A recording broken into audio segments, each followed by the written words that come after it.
Have you ever felt that crash after a big event or project? The French have a name for it, and today, Kathy explains how to take it in stride and get back to work without having it completely knock you down.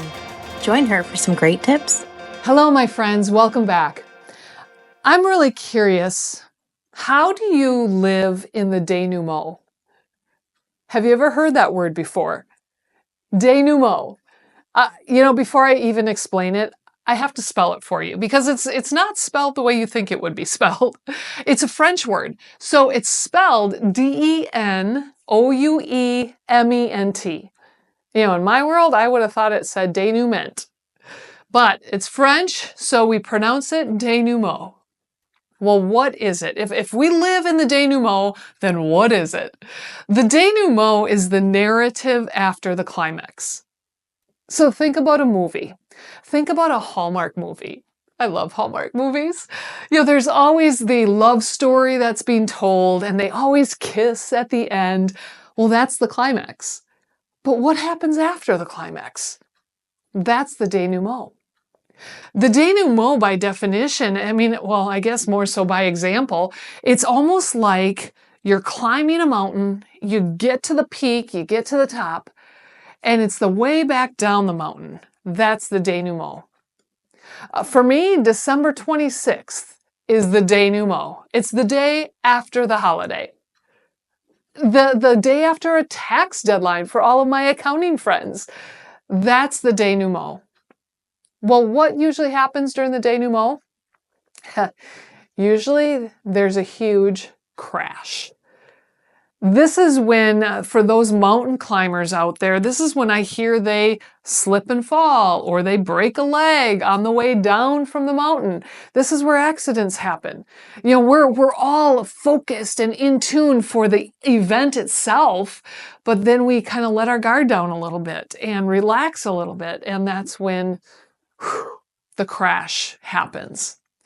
For me, as a speaker and a trainer, I experience this every time that I speak. A few months ago, I had about a 90-minute presentation, and I gave it everything I've got. I gave all my energy, every idea I had. It was all coming out of me. And afterwards, I was exhausted. Now, I still had a few meetings that afternoon. Thankfully, I only lived like a half hour from the event because I had to come home and take an hour nap before my afternoon meeting. If I wouldn't have done that, I've just learned, if I wouldn't have done that, I would have been worthless for that next meeting. I had to give myself that little bit of a break. I have another friend who spoke in Canada, a big event. She was so excited about it. She did fabulous. But for 10 days after the event, she was down and out sick. Like, really sick. Have you ever had that happen? I've heard of people finishing their doctoral, their doctorate degree, or any kind of degree or certification. And again, they get sick afterwards. Or how about big events like a wedding? Have you ever planned something like your wedding day? What happens even the night before the wedding or the day after the wedding? That's when sickness really sets in. So how do you plan for this? How do you expect it? The denouement is going to happen. Okay, there's always going to be a denouement in our life when we're participating in different activities. So how do we proactively plan for it, and then also how do we recover from it? Well, the first thing is we need to relax. That's number one. After a big event, we have to give ourselves time to truly relax. Our body starts to relax and then collapses. We have to be ready for this. We have to give our body time to recuperate. There's this thing that happens in our body called the letdown effect. This is the body's stress response, and what happens is the stress response subsides, and it actually leads to a weakened immune system. It makes us more susceptible to illnesses. It makes us more susceptible to falls. Well, this happens technically because there's a release of a stress hormone. It's called cortisol. It releases during the event, which can suppress our immune function. And once that stress is over, we have no immunity, we have no immune function happening, and our body you know what? Our body will always win. If we don't give the body the rest that it needs, it's going to demand it. And usually that's by getting sick. So it's really important that whatever your big event is, maybe it is the holidays, maybe it is a tax deadline, maybe it's a wedding that you're planning or a physical event like a marathon that you're planning, be sure to add relaxation time into your calendar. Maybe it's a vacation after the event. I guess that's why they have honeymoons after weddings. Maybe it's just a day off. But add that relaxation. Put that relaxation actually into your calendar, but only for a little time. Okay, make a decision ahead of time. For me, when I was speaking, I knew I needed about an hour nap. That was it. I didn't need a whole week off. I didn't even need 24 hours. I just needed an hour. You'll know. You'll know how much time you need, but only for a time. Otherwise, we take way too long in this step. There is a problem when we take too much relaxation time. Okay, step 2, how do we recover? Step 2 is we need to reset. We have to be intentional. We have to set a new goal. My son and my daughter ran a half marathon 2 years in a row. And after their first event, they were so excited to obviously be finished with the half marathon, but they felt so good to accomplish that 13 point some miles of running. And for the next week, they really did enjoy not having to go out and run. But then they were kind of restless. And then they were feeling just not very useful. They had to reset and set a new goal. Now, a few years ago, the new goal was, we're going to run it again next year. This past year, that was not their new goal. They said, you know what? We've done it twice. I'm good with it. My husband actually chose to take up biking. But we do need to reset. We have to be intentional. We have to set a new goal. We have to put all of our energy and focus into something new. And then step 3, we need to reinvigorate. We need to give new energy or strength to this new goal. We have to give ourselves that research time and that time to get excited about it and that time to do some planning. Totally reinvigorate, right? And then finally, step 4, we have to refocus. We have to climb the mountain again. Now, if you've watched any of my videos or listened to any of my podcasts over the years, you may have heard me talk about the 2 D words that I guarantee are going to bring you success in life. Any ideas what those 2 D words might be? Or if you've heard me talk about this before, do you remember what those 2 D words are?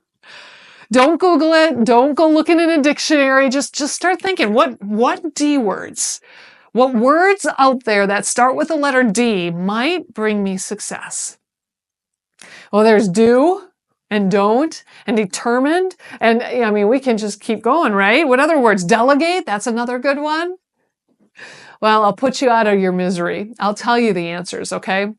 The first D word is, let me ask you this. Have you ever seen somebody who walks around wearing their earbuds? Maybe it's you. Sorry. Why? Why are you wearing your earbuds? Why are other people wearing their earbuds? One time I went to a conference and I saw a friend. I hadn't seen her in a long time. I was so excited. I gave her a hug. We started talking. She's like, oh, hold on. And she pushes her earbud and takes a phone call. And I thought, really? Somebody else is more important than me right now, huh? You're wearing your earbuds because you're so important that you're always connected? You're so busy that you're always connected? Okay, well, rule number 1, busy is a bad word. Get it out of your vocabulary. Don't allow yourself to ever think it again because you're not too busy. You're never busy. You've chosen the activities you participate in. And that's related to our first D word, decide. We decide how we want to spend our time. We decide what tasks we want to do. We decide what activities to participate in. And once we've made that decision, then the second D word is we need to stay disciplined to the decision. In the new year, anyone create a New Year's resolution? Or maybe you pick a word for the year. That's a decision. And now the tough part is to stay disciplined to the decision. Well, here's the trick. When you write out, D, D, S, the S does more than make this plural. The S actually should go in between the two Ds. Because after we make a decision, we really need to put that decision into a system. It's easier for us to stay disciplined to systems, not decisions. A system is exactly that. I mean, it's pretty black and white. It's a system. It might be a calendar event. It might be a habit. It's a system that you've put in place. We have no emotion related to that decision. We're just following the system. That's why it's easier to stay disciplined to it. So if you make a decision to create a new goal after you run the marathon, that's a great decision, but what are your systems? Well, your system might be to start your running app over. Make sure that you are running at least 3 times a week. Make sure it's in your calendar. Make sure you have new shoes. I mean, if you just ran a marathon, you need to go shopping for new shoes. These are all systems that we put into place. It's easy to run that half marathon when you've done that preparation and you followed the system all the way through. Okay, well, what about systems to live in the denouement? What systems do we need to put into our life so that we can live successfully in the denouement? I've already mentioned a few of them. First of all, add rest into your calendar. Don't block your day back to back, meeting after meeting. If you have a big presentation or if you know you're going to give a lot of your energy, then give yourself some space, some free time in your calendar, some time to rest, to just sit, to just regroup. Another system is to schedule a vacation after a big event. Schedule a vacation after a big deadline. Get yourself out of the office. Another system is to schedule a meeting 1 week after the event to discuss the next goal for the team. I mean, tax season. I have an accounting degree and I've worked with accountants for a long time. And what I found is April 15th is such a golden day. They work hard on that last day of the tax season. And then they go party for a little, and then nobody shows up the next day. But really, people don't show up for a few weeks. And it takes all summer long to climb back out of that stressful season. Create a meeting after a certain time period so that the team can come back together and regroup and talk about, okay, what is our next goal? We just did some relaxing. Now it's time to reinvigorate, refocus. Let's move forward. Another system might be to create a list of your next projects. Our brain kind of goes to mush after we finish a big project. Suddenly I cannot think of what I should do next. So create a list. I mean, that's a great tool just day to day. Day to day, as I do different tasks or different meetings, I do need a little break, but I also just need something to guide me into what to do next. I don't want thinking time all the time. So for you here, as you're listening to this idea of denouement, and as you're thinking about when you live in your denouement, I challenge you to make your decision. What is your decision about how you're going to live through the denouement? And then create your system and stay disciplined to that system. My friends, you are more employable when you're healthy. And when you're intentionally living through the denouement, you're going to be healthier as well. Choose wisely, my friends. We'll see you next time.